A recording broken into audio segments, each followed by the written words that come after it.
হ্যাঁ, আমি বদলে গেছি, অনেকটা বদলে গেছি। যতটা বদলে গেলে পুরনো স্মৃতিগুলো ভুলে থাকা যায়, ঠিক ততটাই বদলে গেছি। আমি বদলে গেছি এই কথাটা বলা সম্পূর্ণই ভুল হবে, কারণ আমি স্বেচ্ছায় বদলাইনি, আমি বদলে যেতে বাধ্য হয়েছি। হ্যাঁ, আমি বদলে যেতে বাধ্য হয়েছি প্রিয় মানুষগুলোর অনাদর আর অবহেলায়। সবসময় আড্ডা দেওয়া মানুষটা আজ একা বসে থাকে, সবাইকে হাসি খুশি মাতিয়ে রাখা মানুষটা আজ নীরবতা পালন করে, সবার সাথে কথা বলা মানুষটা আজ চুপচাপ থাকতে ভালোবাসে। যার জন্য এখন আমাকে প্রতিনিয়ত শুনতে হয় আমি নাকি বদলে গেছি।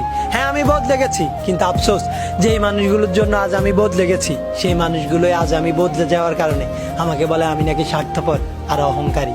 সত্যি তো এটাই, বদলে যাওয়াটা সবার চোখে পড়ে, কিন্তু বদলে যাওয়ার কারণটা কেউ জানতে চায় না। বন্ধুদের শত অপমান মুখ বুঝে সহ্য করে নিতাম, কারণ আমি বন্ধুত্বটাকে অনেক বেশি ভালোবাসতাম।